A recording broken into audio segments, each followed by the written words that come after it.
Is it still doing it? No. No, it's because not. I muted it. Okay. Yeah, that's weird. It must have been muted before. Well, Philip, let me set the scene for the viewers. Let me set the scene for you. A couple of fine young gentlemen out in Rochester, New Hampshire, enjoying a night in the beautiful, beautiful city of Rochester, New Hampshire, testing out a new place, actually. Hopefully, we'll get in there and do a little taste test and do a little action shot of the restaurant. It's called the Scenic Lounge. That's what it's called. I don't remember. Yeah, it's called the Scenic Lounge. We're in there, and I think we can officially say we've experienced what it's been like to be a woman at a bar.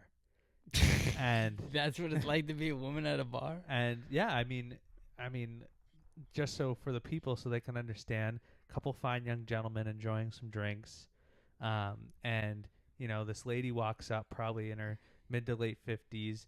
I would describe her, if you've ever seen the movie Monsters Incorporated. The lady Roz, she's like the green looking like slug thing. No. She's the one that's like, Mike Wazowski, your paperwork is overdue. The orange lady. this lady, the Roz lady. Yeah. Comes up and just casually strikes up a little conversations with the fellas, and asks what we're drinking. Oh yeah. Philip and Dan now I order. remember where he's going with this. Now, Philip and Dan order a little lobster ravioli. They're enjoying it. She's asking how was it, all this stuff. Fast forward to the end of the conversation, she basically just drops on us that she paid for our round of drinks when we all ordered nice. It's a nice place, some nice drinks, expensive drinks. Yeah. Wait. What'd you order? I got the Jack and Coke. Wait, didn't you order a Captain and Coke? The first time around, and then you guys gave me a lot of shit for ordering a Captain Coke. Even though I don't drink hard liquor, I'm a beer drinker, but I'm not drinking You should have got what I got. a Guinness or whatever. Yeah, it's fine, dude. It's Yeah, I don't drink Guinness either. Yeah. I don't know what people see in it. yeah.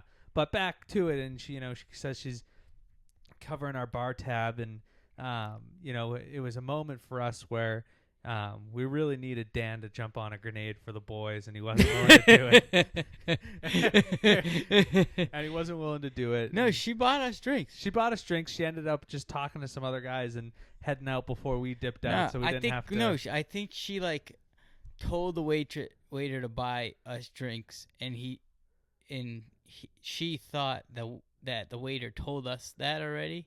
So she came over and said that. We were like, what? Yeah, well then we had to call the waiter over. And be like, what did she? Yeah, wait, she He's actually like, buys we don't want to do that, but Yeah. she bought us drinks. Yeah, It's not bad. we'll take a free round of drinks. You never got bought in drinks? No, I not in that scenario. No, I don't go out that's enough. the normal scenario I get. Like I An usually older lady, I usually get cougar hunter. Yeah, I usually get someone paying for my drinks just because I've been just drinking a lot. Yeah, could be. She could be affiliated with the. Nah, At the sometimes bar. I get two guys that are out that are at the bar just chilling that are in suits. They just pay for it. Yeah, it could be. Could be that. Yeah, that's what. I mean, I don't think you're getting a lot of that in Rochester, New Hampshire. No, right? that was very shocker. Yeah. That especially in that city. In a nicer place where we're getting some good drinks, but definitely an interesting experience for us. Yeah, you had a good time. I had a good time. I had a good time. We went to that other bar after. Yeah, I forget the Yeah, name I don't of that remember. place. That was cool. It was a nice lounge upstairs with had a pool table, had a Darts. Darts. That's Yeah. what it was. Yeah, they that's could pretty- have a ping pong table up there. Honestly, there's Yeah. enough space for it, Yeah, and they I could don't- just move some of the couches around and stuff. Throw a ping pong table up there. yeah. I But think the couches are a little much. yeah, we got a little March Madness action. Philip was hankering for Dan to make his buffalo chicken dip, so Dan Yeah, threw a little buffalo chicken dip together. that was pretty good. We probably got way too many snacks. I definitely regretted eating the amount of snacks. We had so many chips. I didn't even eat dinner. That's all we ate. Actually, we did eat at the restaurant a little bit. Yeah, we ate a couple things. We tried out That a was few good. things. That was good. The Yeah. pizza was probably the best thing. Yeah, I don't want to spoil everything because I hope we can go back up and they'll have us in before they open, Yeah. and we can do a little bit of our taste testing for the viewers. It's called Scenic Lounge in Rochester, New Hampshire. Drop Dan's name up there. He's a popular celebrity out there. Just give it Daniel out. Just be like, I know Daniel, and they'll know what to do. Yeah, they'll hook you up. Probably kick you out for dropping his name, but Yeah. it was a good. And part 2 of our interesting Rochester experience Again, I'll set the scene for the people. Dan takes a little run into the liquor store. Me and Philip just sitting out in the car. Oh my god, I totally forgot about this. This shit there, it's crazy. Oh my god. Go on. And we're sitting out in the car, and this lady comes out. She's got a bunch of bags, like 3 or 4 bags. And she pulls out one bag and takes out these like little stools. Yeah, like, she puts took her like bags 2 in- stools and like put her bag on each one, and she stood up the whole time. Stood up the whole time and puts the bag. So one of the bags go down on a stool. She zips open the bag and pulls out a twisted tea. And I kid you not, had to have been 3 or 4 seconds. Yeah, she pulled it out of the bag and straight to her mouth. Straight. And how long did it take her to chug? No, that's what I'm saying. 3 or 4 seconds of like just a straight chug. I would concede that she wins. Yeah. No problem. Oh, I'm not touching that time. That's that's that was Guinness impressive. record, just Okay, type stuff. and then she's like chilling for a little bit, mixing her bag up, and then she goes in for another one. Grabs a second one. And chugs like half of it. No, a little bit more than half. She left about like, if you're watching, it's about this much at the bottom. And then what did she do after? Proceeds to I wish we had it on Oh video my so we god, could clip it we into tried the to get it quick. proceeds to bug out. I mean, this is like a live action shot of her like finishing it down. She is like where you guys are for the camera to us. Puts it back, puts the thing down, and then it's all of a sudden it's a bugging out. Yeah. And she starts talking to herself. She starts talking. We're trying not to freak out. Oh my god, yeah, she's right in front of us, like 10 feet in front of us. We're laughing and we're like trying to not get seen. We're like freaked out. Is she gonna turn on us? Does she know we're in here? Or then she like looks at it and like it gone on. She doesn't do any more. Then our friend Dan comes out of the liquor store. And we're like, oh, shit, Dan's out of the liquor store. Dan's out of the liquor store. All right, Dan proceeds to be loud as hell, of just chatting himself up while he's coming into the car. And we're like, dude, shut up and watch this shit. She proceeds to get another one and starts sipping that one. It was quite the scene. Yeah. Not something you're going to see every day. I mean, you pop into some parts of Boston and Harvard Square, you might see something to that effect, but that was quite something. That was like enjoyable to watch. Oh yeah, like not. No, right. It's unfortunate, and honestly, like it kind of looked like at the end. I know it's all speculation, but kind of looked like at the end the dude pulling up in the bike might have been coming to sell some drugs. Yeah, so yeah. There's a whole host of things going on. I think she was waiting for somebody. She pulled out 2 stools. Yeah.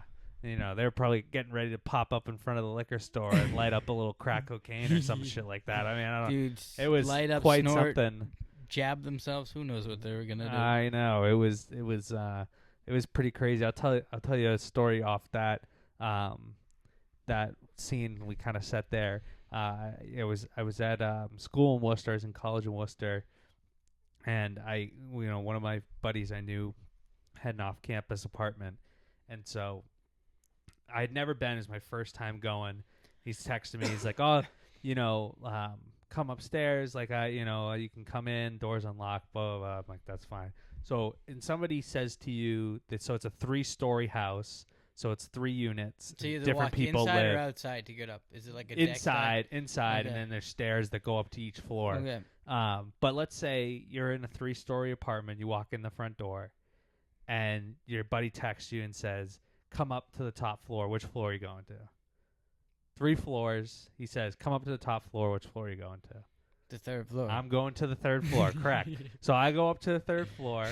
Little do I know that he lives on the 2nd floor. Oh. And so people on the 3rd floor, doors unlocked. So I pop in, I open the door, and there's people like standing right there in the living room, but like I know it's not him, but they like acted like they knew who I was. And so they're like, "Hey, what's going on? Come on in," all this and all that. I turn my head to the left, and you just see people with the tape going around the arm with the needles like going into their arm, literally about to like shoot some drugs up. And I was like scarred for life. And then like one person like turns their head from the table who's about to like jab themselves with the needle, and they're like, "Oh, We don't know him. He should probably. I'm like, my bad.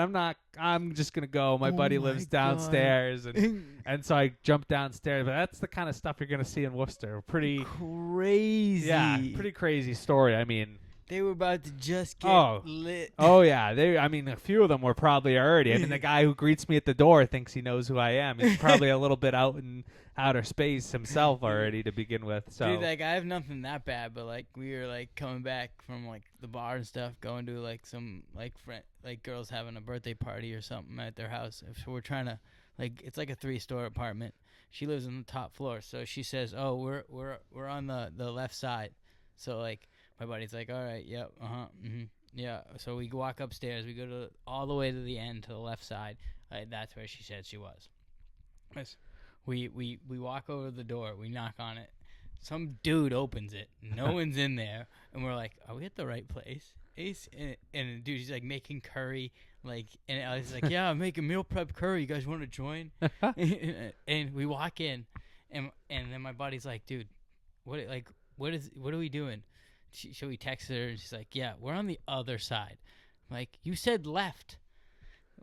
yeah, I'm it's like, which way are you facing, left or right? Yeah. So I'm like, because the doors are on the opposite side, but like it was kind of crazy because he was like, "Yeah, you guys want some?" I was like, "Dude, I don't eat curry." I mean, you go anywhere, you're gonna run into some crazy situations, and people need to be a little bit more crazy specific as with their yours. I was just doing a similar story. Well, but like you were scarred for life.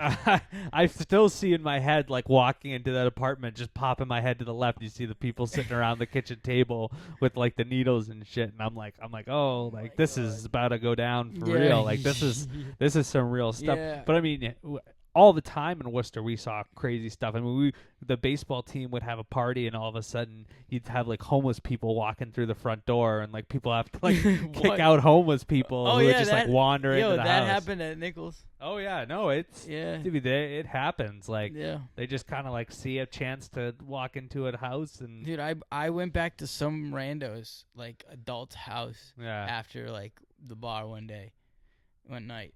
And just sat there with a couple buddies, just in someone's random house. And here's the question. Here's a little food for thought, and maybe kind of something no one's ever thought about.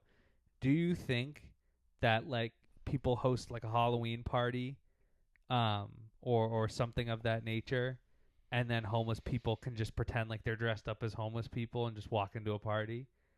Like it's a party where I definitely think homeless people are doing that for like maybe like events.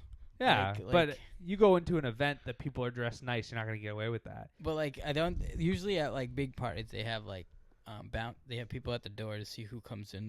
They like the freshmen usually watch. But even just a house party, it doesn't have to be a frat party. Mm-hmm. I mean, like when we were having people at the baseball house, when those kids are having people at the baseball house, I was a freshman. There weren't freshmen watching the door, so they could just waltz right in. Yeah, maybe at lower schools. Yeah, it doesn't even have to be a school. It could just be anybody having a party. Yeah, you're in the midst of New York City, like having a party, and all you have to do is wear a mask. Ricky or something. Yeah, but you're dressed. Your costume is you're a homeless person. That's your costume. Yeah. And I'm sure that's probably worked at some point for somebody.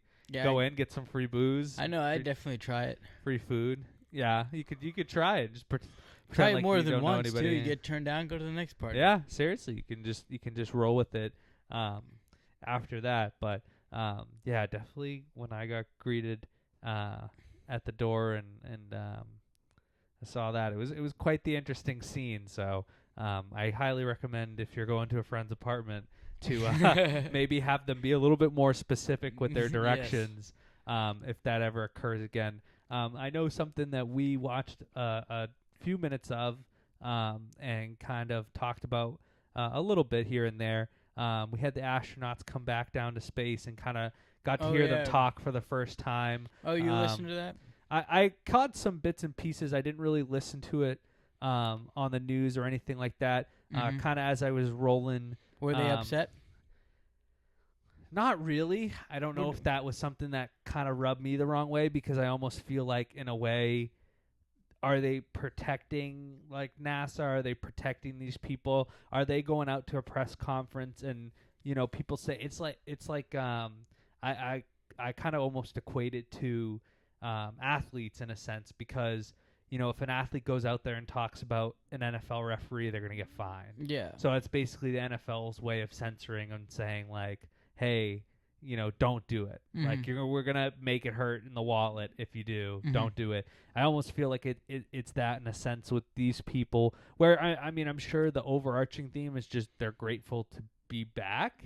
The kind of clip that I saw was one of the astronauts who got to like hug their husband, and she got to like see her dogs, and like the dogs are going crazy, because they haven't seen her in a long time. But you'd have to think there's closed door conversations where there's frustrations being aired, but it might be more of NASA coming out to them and saying, you can have the closed door conversation and air your frustrations, but we don't need that being out in the media. And I don't know if it's to temper expectations in the future, or to maybe avoid having potential future astronauts be kind of parsed out of that thought process. I don't know, maybe because like I feel like X was part of it, and their big thing on saying whatever you want. So yeah, maybe they just didn't really care. They were just glad to be back. That's what I would say they were. If they didn't say much, would you get out of some clips you saw? The only clip that I really saw was the ones that we watched of the capsule touching down and them getting out. Yep. I saw like images and whatnot of them at the press conference. I didn't really watch a lot of it. But again, like I said, just kind of parsing through some of the notes that came away like from that, and the plan went way off of what we had planned, but we were in human space flight. We prepare for a number of contingencies. This is a curvy road. You never know where it's going to go. That almost, in a sense, feels like a very like generic answer. Like, everything you do in life is gonna come with bumps and curves and whatnot. But you would hope if you're sending people into space, you're a little bit more prepared than they were. For any issues they encountered.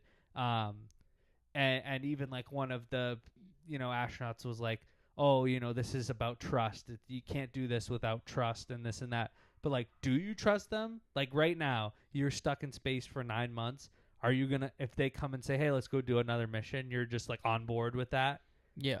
Yeah, I don't know. Maybe they just like it, because why would you do that if like you didn't like it? Yeah. But then that reminds me of like, I don't know if you've seen the episode of The Big Bang Theory, where what's his name goes up to space. Howard. Yeah, Howard goes up to space, and then he like hates it up there. He wants freaking out. Yeah. He's like telling his girlfriend to like build a model rocket and come get him. Let's talk in code so they can't understand us. You're gonna be Froggy, and I'm gonna be Brisket. Now, Froggy, come on, bring me home a biscuit. Yeah, and he like goes into like all this code and stuff like that. But pretty crazy. I'm sure they're glad to be back home. I'm glad to see. What would you do if you were up there for that long? I mean, again, have you ever thought of being an astronaut or something? No, I mean that I definitely thought about it. Yeah, I mean it's a very grueling experience just to get into the condition to be able to go up there. Okay. I feel like you're in a position where you're experiencing no gravity for an extended period of time. They can't walk for a little bit. So. Yeah, that's just got to be an odd feeling. Odd feeling for that. What if long. you had the chance to go for like, I don't know, 3 days? I like feel 2 like nights. It's so new that I'd probably be no right now. You but think I'm it's sure. new? Well, to the space station? Well, people have been going to the space station for a while. They've been going to the space station. These are people with, a lot of training and whatnot like that. Well, like if I'm talking about you like had an opportunity to just go sit in the aircraft, you didn't have to press no buttons, do nothing. Everybody else would do that, and then you could go up. I mean, you'd be part of a very small subset of people that have ever been to space, which is a pretty cool thing to say. Well, they're giving rides up in space now. Yeah. Elon Musk there's a jet that does that now up into the astrofield or whatever. I don't know. not the astrofield. I don't know, some field Yeah. above us. A lot of those people doing But- that are like rich celebrities. Yeah, and yeah. Like, whatnot. I'm sure it costs like a hefty price. I'm sure some people are doing it as a bucket list. So some people that are non-rich are doing it. Yeah, I mean it's it would be a cool experience. So you wouldn't want to go up there? Why not? No, I'm not saying I wouldn't want to. I just think right now it's Elon Musk says, "Let's go." it's a big ask. Probably not. Probably not right now. So you'd say no to Elon Musk right now? Yeah, right now. Come back to me in 10, 15 years, I might feel differently about it. But And what if you can't do it in 10, 15 years? well, I imagine whatever their technology they're using to go up now, whatever technology there will be 10, 15 years from now will be way better to be able to do it Maybe. like a lot more safely. So you're. I mean, you got to think about the evolution of like planes, right? Would you get in a like an F-15? What's an F-15? Like one of the fighter pilots? Yeah, like where there's jets and going like Mach. Probably not. I mean, I don't have a desire to do Who get that the kind of opportunities? stuff. Like the Blue Rangers. You ever thought about like getting a ride from them? I mean, not really. It's not something that's crossed my mind, quite honestly. Well, skydiving. Skydiving, I've considered, yes. What do you mean considered? Oh, I have a cousin in Florida that's done it a bunch, so I would Okay. be able to go down there and like do it with him Okay, yeah. and do it I'm with somebody that's I'm experienced. I'm Yeah. interested. Because, like, I was thinking about if I do it, I definitely would want to, like, do one jump by myself. So I'd have to get my, like, license. Yeah, I mean, you would probably want to do like a lot of jumps before that too. Yeah, well, obviously, to get your license, you Yeah. would have to do a lot of jumps. Yeah. Also, I want to get my helicopter license. Helicopters are a no for me. Really? Yeah, I think Boats and helicopters. I think if you talk to the overwhelming majority of people and people that have been in helicopters, they'll tell you it's not like you're not missing out on anything. Yeah, but, that like, I'm great. doing it more for transportation. Yeah. I the risk reward for helicopters is not great. There's a lot of like issues that can happen with Yeah. helicopters and Yeah, but, like, that's what you could say about boats, and you don't Yeah. like boats. yeah, you could say the same thing about cars, but cars have just become like a staple of society. Like in Yeah, order to but, get like- to your job, you have to be in. I mean, now there's like remote work, but like you're basically kind of hamstringing yourself unless you're going to live somewhere with public transportation. Yeah. But like cars have risks too. There's all sorts of issues that come from car accidents, and I mean, I feel like you turn on the news in the morning, you'll hear about like a DUI accident where an innocent person gets killed, or something along those lines. So there's risk when it comes to cars too. People driving around on their phones and the issues that causes. I mean, Yeah. God, you go anywhere now and stop at a stop sign at a busy intersection, pop your head to the left and right, you're gonna see somebody on a phone. It's just like that's Yeah. just what it is now. People are just Yeah, but like it's a give and take. I feel like you can't live your life safe. You gotta just live your life on the edge a little bit. that's not living on the edge. That's being stupid. Texting and That's being on your living on the phone and edge. driving is Living stupid. on the edge, not It's wearing stupid. a seatbelt. I'm driving in Cambridge the other day, and guy comes up behind me, and now, like, if you're in the city area, if you're in any populated area, they changed it from 30 to 25 a few years ago. I'm doing, and it's the give and take, right? Like, when it was 30, people are doing 35. When it's 25, people are doing 30. I'm doing 30 miles an hour. Guy's getting behind me, flashing his lights, honking his horn because I'm not going fast enough for him. And I like to instigate. I'm a safe driver, but I love getting To be other honest, people I would riled not up. want to be behind Dennis. I like getting people riled up, so I stick my hand out the window. I give him the little like you're yapping over here sign, Mhm. like I can see you yapping. He starts slamming on his horn stuff, and he speeds up and goes around me. And luckily twice now, that's happened where people are going crazy. They're in some big rush, and they cross the double yellow to go around me. I've seen twice now cops sitting on the corner and pull those people over. Oh, that's dope. I would have loved to see that guy get pulled over because he was like being a real asshole about it. Yeah. But I'm like, this is like driving in Boston. I feel like people have intense road rage, but like no one ever acts on their road rage. I'm like, I'm like, I'm sitting here. I'll roll my window down and be like, what are you going to do about it? Like, what's your solution here? Because you can get mad at me all you want, but I guarantee you're not going to get out of the car. Yeah. Guarantee it. Guarantee it. Yeah. I usually just give them the finger and go on. No, and that's what I do. You know, I give them they drive by, I give them a little kiss, blow them a little kiss. So that is love them. so they know that they're doing the right thing. But yeah, people. I mean, the guy was like, you know, being extremely obnoxious about it. But it happens all the time. People are just crazy. You know.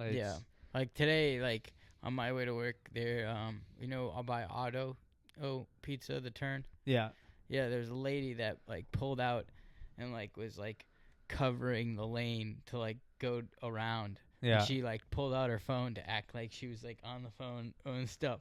And like people are yelling at her. I'm like, dude, you might as well just go at this point.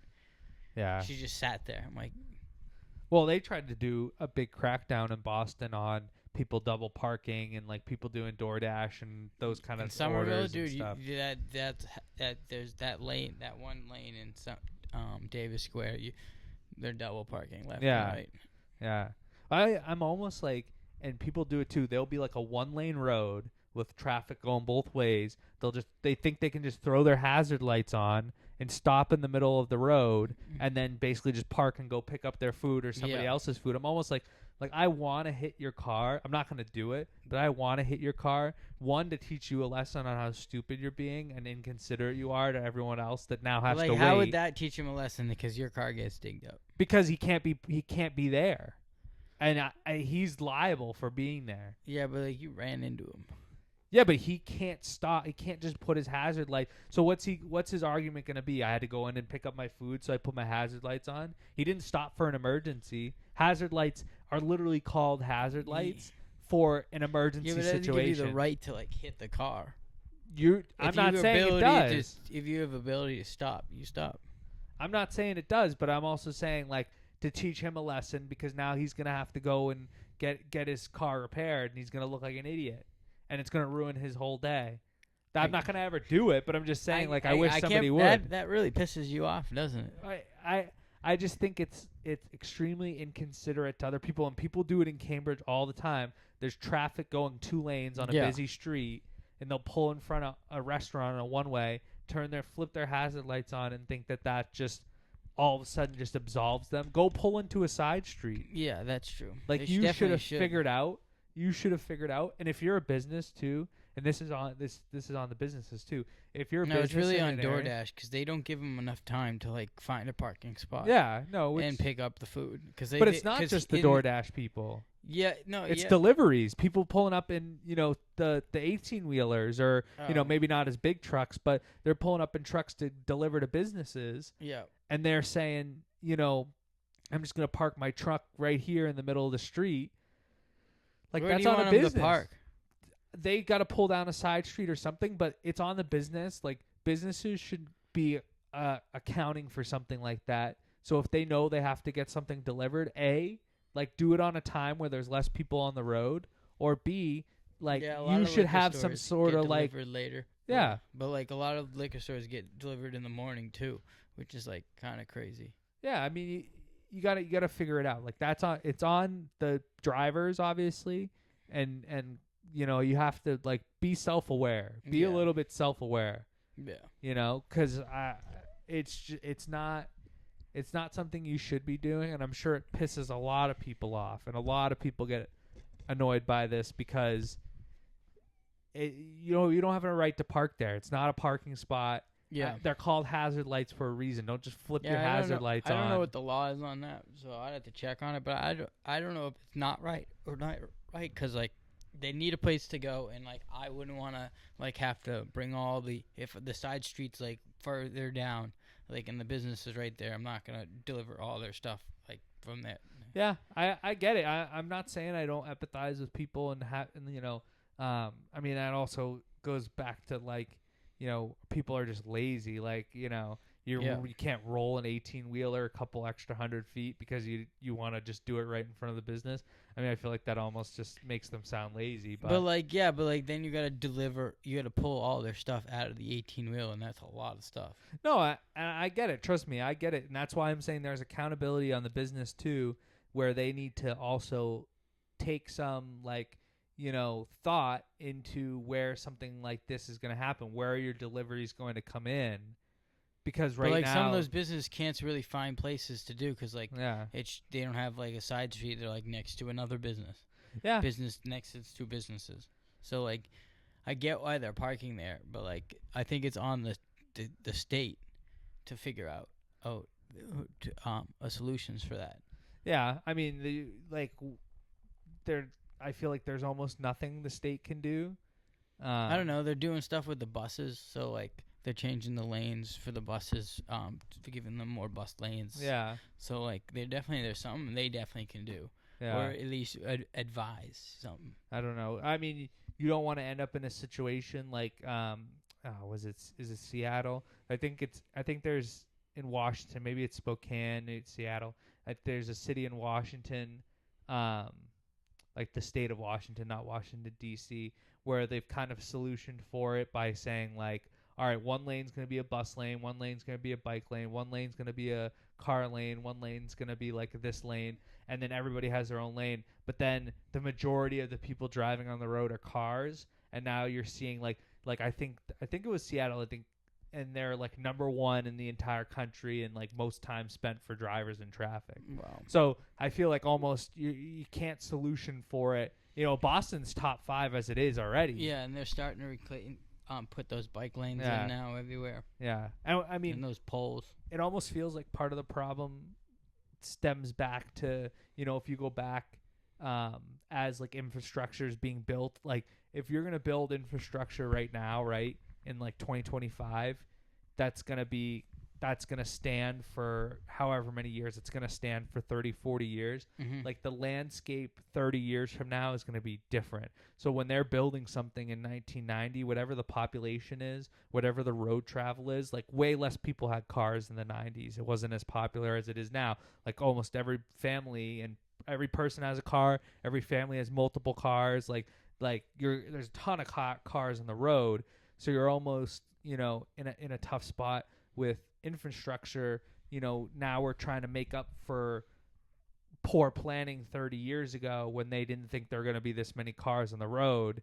So there's not enough space for people to go, and they're trying to kind of get a little back from something like that. But I think they're just trying to expand the city at this point to see if that helps. But yeah, who knows? They always say they're going to do X, Y, and Z, and then you hear about they're building a new stadium for Celtics for soccer. Oh, for the soccer over by the casino in Everett. Yeah. I heard didn't something see that. about that. Yeah, there's space for that, and they're trying to get that done.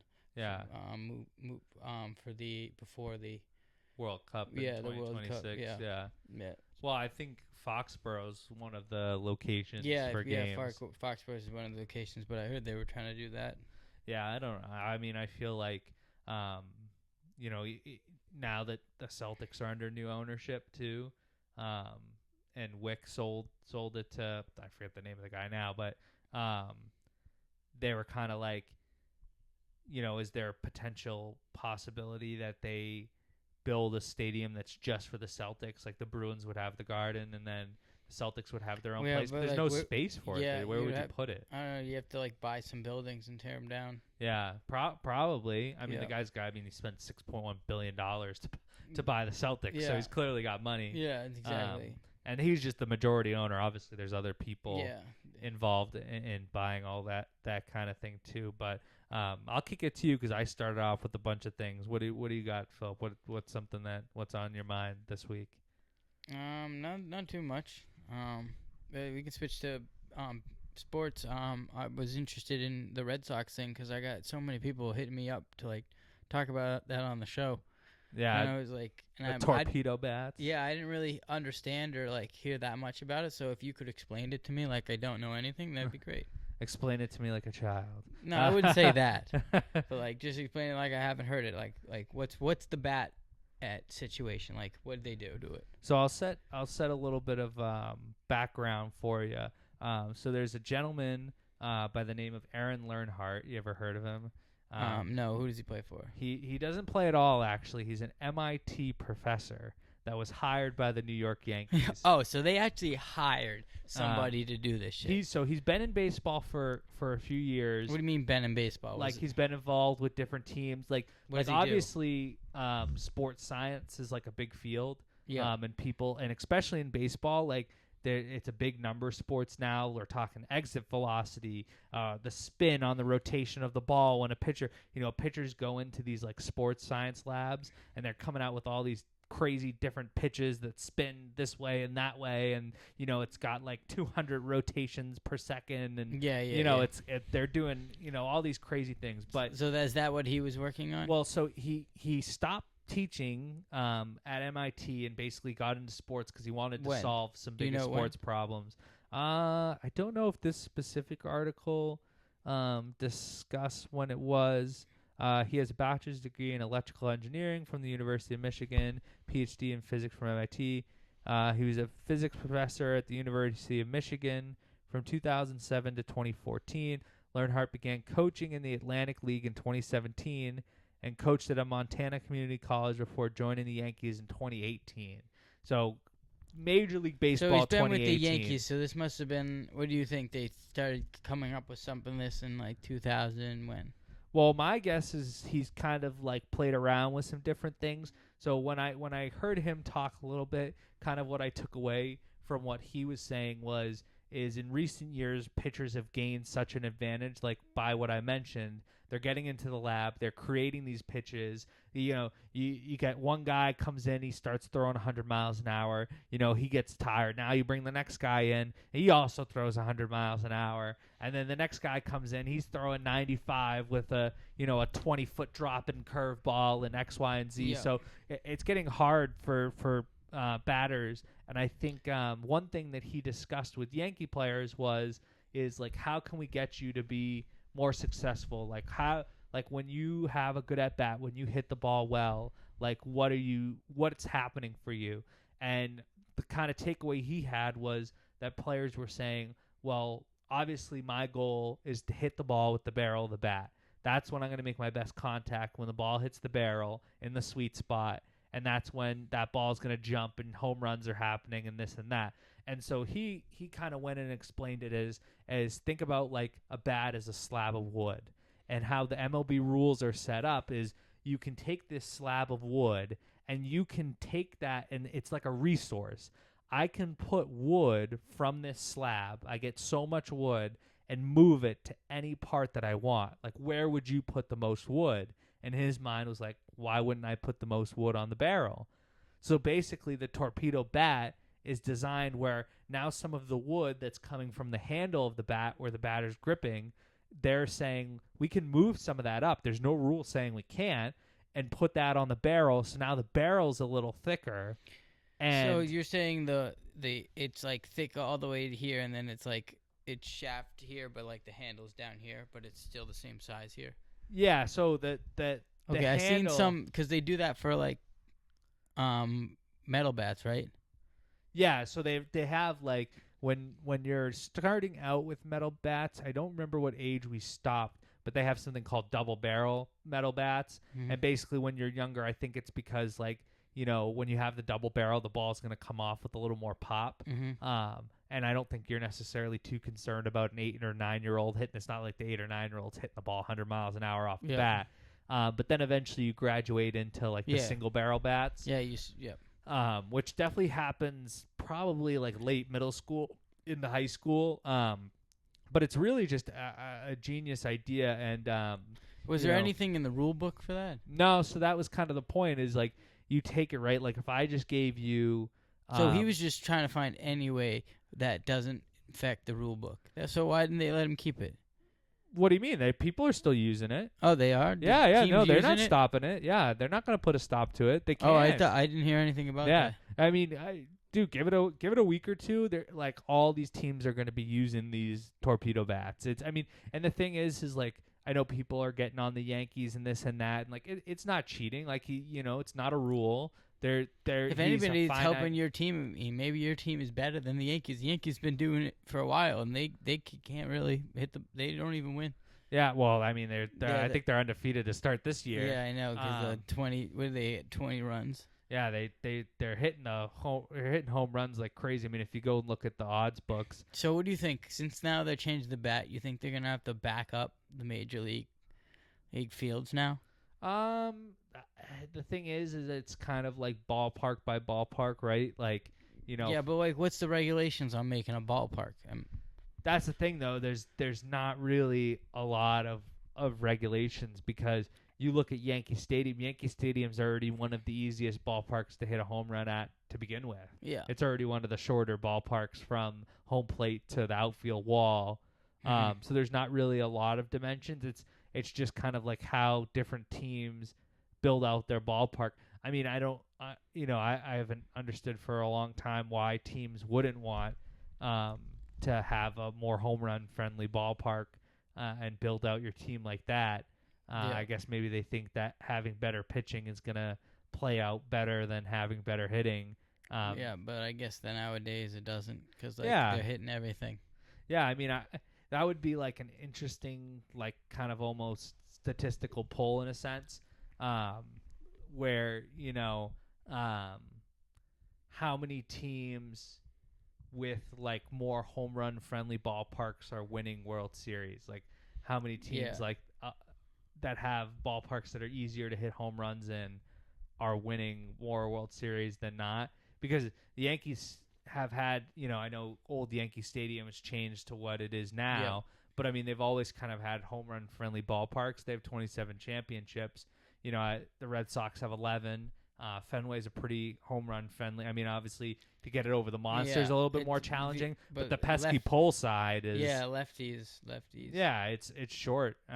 It's a much shorter field. Yeah. In comparison. So I'll be interested to see. I think give it a week. I really do think you're gonna see, and that's the people. I'm hoping if you're any team, you definitely should be listening to this. Yeah. I would get that bat yesterday. Oh yeah. Well, there's other teams that have already been using it for the other players for other teams that have already been using it. So. Oh really? The Yankees aren't the only one. Yeah. Okay.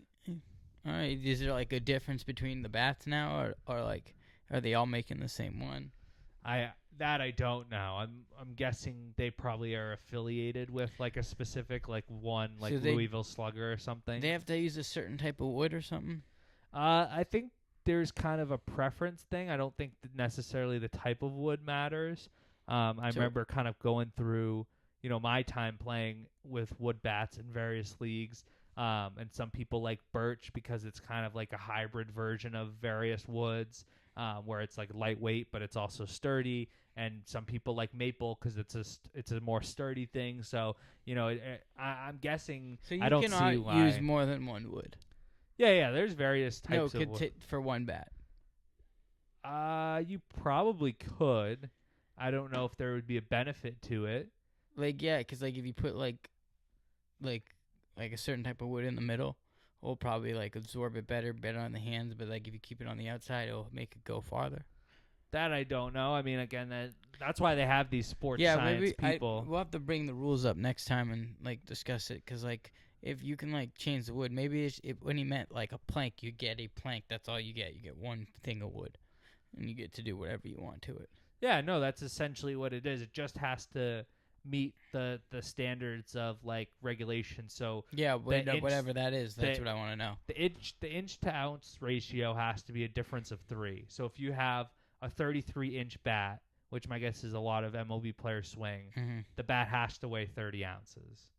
Okay. So there's a 3 subset difference. So the amount of wood that you're using. So if you're making a 33-inch bat, why wouldn't you just like make it like as thin as possible? If you break the bat, you break the bat. It's like a hockey stick. You break the hockey stick, they'll just give you a new one. Yeah, well, bats break all the time. Yeah, but like, and not as much as you think. Like compared to a hockey stick. Yeah. They break like way more, and I feel like if they and like they're using like the minimum flex they can without breaking it, and sometimes they still break it.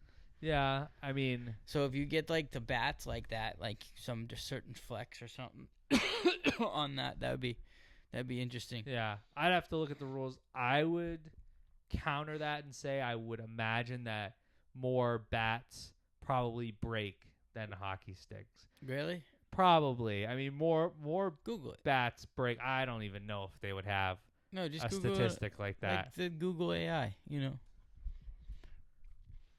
How many bats break? On average, how many bats break a year and how many hockey sticks break a year? We can do that quickly. But like, I'm interested because like I would think it would be hockey sticks just because they just be breaking like because they're trying to do the minimum. MLB players, so one singular player breaks between 20 to 70 bats in a single season. So that would be on average one broken bat for every 2 to 3 games. Okay, what's in the hockey? So that's pretty significant. Yeah, that's a lot. How many sticks?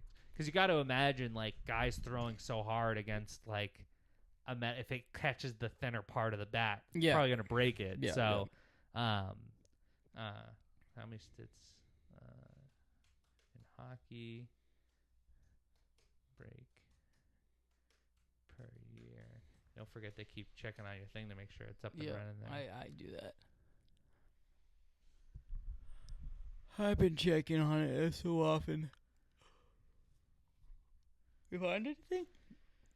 NHL teams reportedly go through an average of 2,500 to 4,000 sticks per season. So let's say that's a lot too. Yeah. Let's say you had. Just do the calculator. What do you got? Like 20. So let's take the 12 on each team, or I mean. Well, so how many players? There's 4 lines, so that's 12 plus 6 defensemen. 18. So 18. So let's say, you play. So let's say on average in between, there's 3,000 sticks that break per team per year, with 82 games, and then divided by 18 players. It comes out to about 2 sticks, per player. 2 sticks per player. Yeah. So not bad. Yeah. So I mean, it's pretty much similar. Yeah. Pretty similar ish. Yeah. I mean those are just kind of rough estimates. You know, and that's the other thing too is like a stick in hockey feels like there's more ways for it to break. Sometimes players just get pissed and they slam it against the boards and break the stick. You know, you get slashed. Yeah. Yeah, you get slashed across the stick and something like that. Goalies be breaking them a lot. Yeah, I mean, we did 18. That was not even counting a goalie for 19. Mm-hmm. So, yeah, it's a pretty crazy thing. But like McGettathen, like that fourth line doesn't really play. Yeah, that's fair. Depends on the team. Some teams have a good fourth line. Probably play more during the regular season than they will in the playoffs. Yeah. But yeah, just to wrap up baseball, the torpedo bat's an interesting thing. I wanted to touch on one quick thing because I've seen some various stuff come out from like 98.5, the Sports Hub Boston, with people getting all up in arms about the Red Sox starting off poorly. You know, they win opening day and then they're on a little bit of a skid now. I think the wise words of Mr. Ayahuasca himself, Aaron Rodgers, will provide some calmness to the Boston faithful. RELAX, relax. It's a 162 game season. Yeah, people are up in arms. They're like, Rafael Devers has started 0 for 19. He doesn't have a hit. Tristan Casas has 1 hit in a couple games. I'm like, it basically. How many games have we played? 5. They're 1-4. Like after 10, we can like start coming in and saying after something. 10's even like pretty light. Think about this. I don't know. I think you should start getting in the groove because then after 10, you gotta start feeling your problems out. Yeah. There's 82 games in an NHL season, right? Mm-hmm. So you can get a feel for a team maybe after like 25 games. Well, yeah. 82 games is the halfway point for the MLB season. Yeah, because they don't do much. No, but give me 40, 50 games before I have to hit a panic button on a team that's playing in a not so strong. I mean, the Yankees look good. We'll see how long that continues. But like you're Their also trying to get in a good spot thin. for playoffs, so like you don't want to start out bad. And like if once you get to 40, you already started sweating, which is fine. But teams are going to go through ebbs and flows. So if the Red Sox start off a little poorly, they can get on a streak, and then other teams in the division end up starting to fall off a little bit. I just don't want people to hit the panic button and be like, oh my God, like is our team gonna be able to hit the ball and this and that? We have good offensive players. I feel like they were on vacation. They got a good relax. Excuse me. And I think they're gonna do all right because they just need to get back in the swing of things. We won one game, so we know we can win it. But like, yeah, there's reasons to be optimistic. We're still waiting for a guy like Brian Bayo to come back in the rotation, and Lucas Giolito will come back this year and help the pitching staff.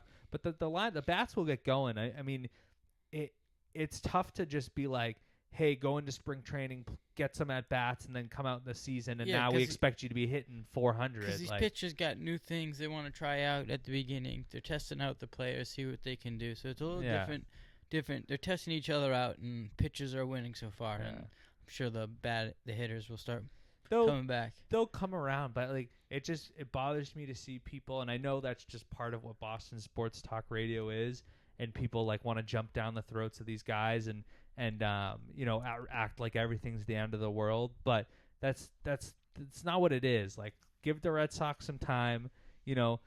Just a week ago, everyone was feeling so optimistic. Like let's not just jump off the bandwagon just because we've lost a couple games. Like, I promise, like I said, use the wise words of Aaron Rodgers, the dingus himself, and take a chill pill and relax out there.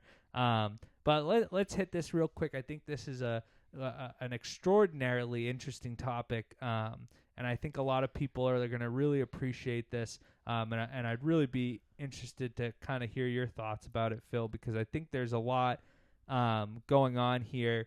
I've been yawning too much over here. Head coach of Michigan State, Tom Izzo, had a very hot-fueled rant when a reporter asked him about the transfer portal opening up during the March Madness tournament. And essentially, for people that don't really follow college basketball, the transfer portal has become a more prevalent thing as players can kind of bounce around from school to school. But the NCAA, in their dumb wisdom, has decided to open up the transfer portal during the March Madness tournament. That's kind of cool. I kind of like it. Spice things up. Get people to watch. But you're taking players that are playing. I know. No, but you're taking players that aren't playing anymore and saying to them, we're going to recruit you. Or, like, in Tom Izzo, why he was upset is he was basically saying, like, I'm supposed to go and coach a kid this weekend in a March Madness tournament game, and you're telling me that I'm going to have to go look for his replacement, or I'm going to have to find somebody that's going to take his spot next year, and now this kid's not going to be starting for me. Like, that's a lot. That's on you. Try to keep your player. Yeah, but you can't do that in the middle of the tournament. You can't recruit in the middle of the tournament. I think you should. That for them, they needed that, and I think it's a good idea. But you're talking about. I saw this statistic this morning, and I thought it was crazy. You're talking about trying to do legwork on already over 1,400 kids have entered the transfer portal. So you're expecting a guy who's trying to coach a team and bring a team together to win a national tournament. You're going to tell him, all right, now comb through 1,400 kids to figure out which ones you want to bring to this school. Yeah, that's the price of the job. That's not the price of the job. They're getting paid to coach. The recruiting's a side piece of that happens in the off season. Well, then you're going to have to hire somebody to recruit. Like the NFL does, because now they're getting paid, so they're gonna have to start treating it like it's that. I think it's a slippery road. I think I'm definitely on Tom Izzo's side, where you're saying Will Wade and McNeese, right? Like the head coach of McNeese that's now taking the North Carolina State job. Like, he's gonna go to North Carolina State, and he's gonna make that abundantly clear while they're in the tournament, because you know what he's thinking is, well, I have to get my ducks in a row, because although I'm coaching McNeese right now. So how does that affect the tournament? Because he's coaching McNeese, but he's got to sit there and say to himself, I have to, in a week from now, I'm coaching McNeese, but in a week from now, I'm going to have to start recruiting players to a new school in NC State. Yeah. So how does that work? He's not even at the school. He's not even he hasn't even had a press conference to say he's going to be the coach of that team, and he's supposed to have his ducks in a row to go start recruiting kids to a new school that he's not even the head coach of yet. That sucks.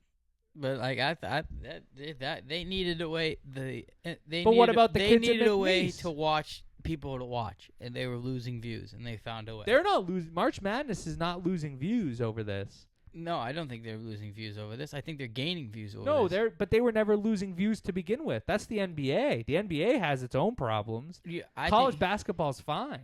I don't know. I would like to see the statistics on that. College basketball's fine. I don't know. I would like to see the statistics on that. This is one of the least watched March Madness because the games have been terrible. Yeah, that's what I'm saying. So it's gone downhill. But this has been in place before they even got the numbers for it. This doesn't affect the numbers for the March Madness tournament. This is completely separate. I don't know. I think it plays a part. It doesn't. The guys in people. I'm not tuning in to watch Duke play Auburn or Auburn play Florida or whoever's playing who. Yeah, they're losing views, so they wanted to. No, but I'm not watching that game because I want to see which kids are entering the transfer portal. No, that's not why. They're getting new viewers that don't normally watch. They're hearing drama that's going on. That's why they're doing it. They hear stuff that's going on. Oh, this is gonna happen. This can happen. They're getting talks. People are talking about it. That's what they're trying to do. But that's not driving up that might drive up interest in college basketball. Yeah, but that's not driving up. That's not driving up interest. No, it's a dysfunctional NCAA that's been around for years. That's run by Charlie Baker now, who doesn't know a lick about college sports. But like they run it, and that's what they chose to figure out, and that's what they chose. Which is a But I thought it was a good idea. I think if they couldn't think of anything else, I don't see a problem with it. They do it this year. Spice it up. But the point goes back to is that the NCAA is already in hot water. They're getting sued left and right. This is only going to push teams. Like Tom Izzo's going to sit there and say, after he goes on this rant and say, "Hey, I am full on for Super League. Like, give me a Super League. We're going to disbar ourselves from the NCAA completely, and we're going to create our own league. Greg Sankey's the SEC commissioner's going to run it. And we're going to set our own rules in place." Yeah, I'm sure they should do that, but are you going to get enough schools to do it is the question. Oh, 100%. Then they would have done it by now. College football already tried to do it. Tried. Yeah, but there was just too many TV deal issues. It has nothing to do with the NCAA. Exactly. But so, you can align TV deals. That's not hard. That's not the hard part. That's why they failed. No, but they failed because teams were already under contract and they realized they couldn't get out of a legally binding contract. Exactly. So, how are you going to get them out of it? How is that not going to happen again? Because you can set yourself up. So, right, let's say all SEC schools are affiliated with ESPN, which they are. Let's say that contract with ESPN ends in 2027. But other schools' contracts end in 2028, 2029, whenever they end. They could just sign on to a 2-year deal that would get them out of the contract in 2029. But would they make as much money as that? They'll make a ton of money as it is. I mean, it's ESPN. They're going to make a ton of money. Yeah, but the people that are not going to be on ESPN. But the point is eventually you would re-collaborate with all the other TV programmings and divide and conquer. Yeah, but that would take time. So but that's the NFL. It would have to be a commitment. So they have to be willing to give up the money. So if they're willing to give the money, yeah, I could see it happening. But if they've already tried it in NFL, and NFL gets more views than anything, so it's I don't know if they're gonna do it with college basketball. No, but the point going back to it with college football was not NFL, college football, yeah. But college football, you have the ability college football gets a ton of views, a ton of views, I think it's underrated how many views these schools are getting. But my point being is that you're as a viewer of college football, and I watch college football every weekend, I don't want to watch Alabama play Akron. We know Alabama's going to win. I don't want to see Alabama play UMass. Yeah. I know Alabama's going to win 56-0. I already know that's going to happen. But when you build out a super league and build out power conferences, now Alabama is going to have a tough SEC schedule. They're going to have to play Georgia. They're going to have to play Tennessee. But now, instead of seeing Alabama on an off week try and play UMass or Akron, you're going to get Alabama against, USC or UCLA. Yeah, they should all play teams or Texas Tech in their bracket. Yes, I agree with that. But so I'm a lot more inclined to watch Texas Tech play Alabama than I am gonna be to watch UMass get blown out 65-0 Yeah. to Alabama. So that's what the Super League does.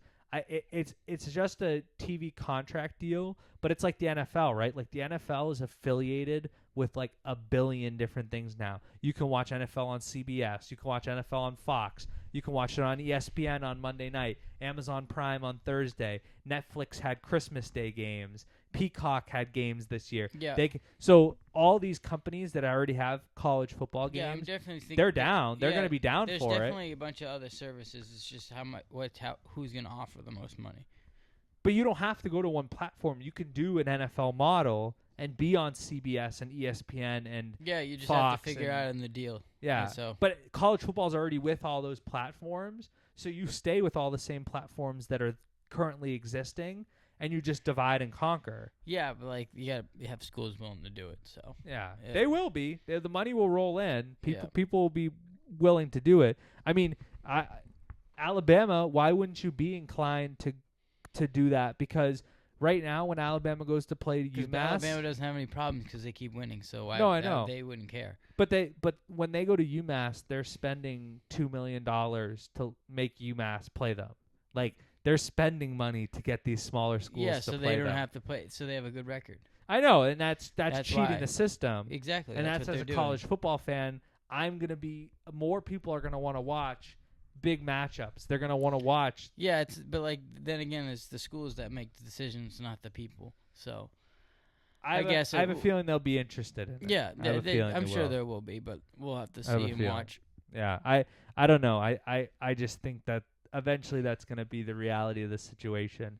And then one last thing for you, Mr. Phillip. I know you are excited to answer this question, but we got the Masters coming up on I know. the 7th. Yeah, we left you with the cliffhanger. We didn't we didn't let you finish. We will give our answers now. we teased it a little bit, but basically you get 2 appetizers, you get a choice between 2 main courses, and you get a dessert. Give the people what you're getting, if they're coming to your championship dinner. Okay, so we got appetizers. 2 appetizers. So we're gonna go with the tuna tartare, tuna tartare. and come back to me on the appetizer. Okay. 2 main courses, so you could do like chicken and steak, fish and steak, No, definitely steak a nice like fillet, and rack of lamb. rack of lamb. Okay, and your dessert, banana foster. I can already tell it's a banana. Yeah, foster. banana foster is one of them. Do I get 2 desserts? only one dessert? Oh, only one dessert. That's kind of dumb. Yeah. Yeah, I guess. But it's the dessert that you like. You're the champion. Yeah, You get to I pick. guess banana foster. Yeah, banana. But I like foster. to change my dessert up every so often. Okay, but what's your second appetizer besides the tuna tartare? The tough decision. I don't really. Bacon wrapped scallops. No. No. What would yours appetizers be? I'm a simple man. I'm give me some like sliders and wings or something along those lines. That's gonna do it for me. Main course, I'm also a steak guy. I'm probably given an option between like maybe a steak and then like a seafood option. I'm not a seafood guy, so I would go steak. But you gotta make other people happy. Oh, I'm a nice guy. And then dessert. I know you just picked the one dessert, but I'm going like the dessert variety. I'm getting an ice cream bar, so you have some like variety to the ice cream that you could get. An ice cream bar. Yeah. So like, give me like 5 or 6 flavors. Sundaes. Yeah. Oh, you got to put all the toppings out there. It's the works for me. Okay, that would be nice. Yeah. And then you got to go golf and shit your brains out after you eat all this stuff. Yeah. You're gonna see like Dustin Johnson dropping a Dustin Johnson on the 9th hole. You ever see that video? He's like, I think the guy's like trolling people on the golf course, and he's like, oh, I gotta go drop a Dustin Johnson right now. I haven't seen that. I'll have to look that up. Yeah, second appetizer. The people need to know. I don't know, dude. That's like a tough decision. Give me some options. I went more basic, so I went like maybe sliders or wings. You could go with like various seafood things. You could go like an Italian style, like some places you go Italian. They got like meatballs as an app. They've got like maybe a flatbread pizza. you can go to other places. I'm trying to don't think know. of like places I've been to and various things I've worked. Maybe. Like a nice like garlic bread, like cheesy garlic bread or something. Yeah, no, I probably maybe steak and cheese egg rolls. A little with, steak and with cheese the good egg roll. ranch. Yeah. It's a Yeah. nice steak, like Yeah. the Tony C's wontons, that steak and cheese wontons. No, that I've guys- had better. They're good, but like They're good, they're dude. not the best thing. I don't had. know why. I They're do. just I sneaky wish addicting. we have to go back to that place where we had the mac and cheese deep The, fried. Dude, that was warehouse bar and grill in Boston. Yeah. that we should go back there. Yeah. That was really good. That would be the place, like, if we're going to take off and, like, go to restaurants and taste test food, just hit them up and try and get some mac and cheese bites for free. Yeah, You're like, we'll taste test them and give them a really good rating, we promise. Yes. Just give Oh us, my like, 3 free plates of them. Just give it 3 plates. No trouble. Yeah. We'll pay for everything else. Yeah, We'll we just want the mac and cheese Yeah. bites for free. Those were good. Yeah, they were really good. That was, like, that was last March Madness season. Yeah. And we were watching. Oh, that's crazy. Yeah. We were watching Purdue NC State, and we were like, "There's a lot of red in here," and it's like I guess it was like a meetup spot for people from North Carolina it and the was. Boston area. And then to, my like, come cousin watch the walked game. in. Yeah, Yeah. So it was a lot of people were there. yeah. But yeah, keep watching March Madness. Our bracket's gone a little bit downhill since Yeah. that time, but I stopped looking at it at this point. a big Final Four coming up this Let's weekend. go Florida. Yeah, go Gators. Gator chomp. The Gator Chomp. And we hope you enjoy a little college basketball. Hey, how it going? That's it.